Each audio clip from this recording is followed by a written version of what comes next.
So I'm in Trajan's museum. We're looking at a whole range of pottery from different times. So 15 to 10 BC. Some quite incredible pots. If we look, and there's just vessel after vessel. See, and they do vary in shape.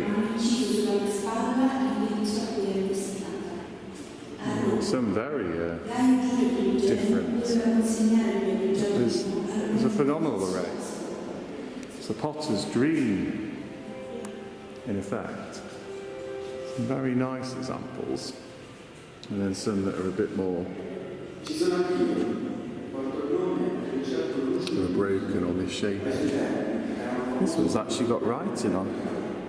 You can see there's actually some inscription here in Roman numerals. I'm not sure if I can get that. Maybe just about. Really quite an impressive collection. In the museum.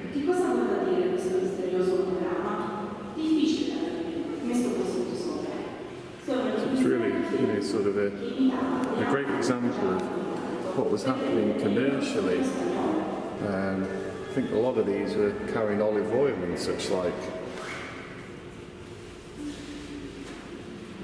I think some of these weren't just sort of handmade, they had more industrial processes.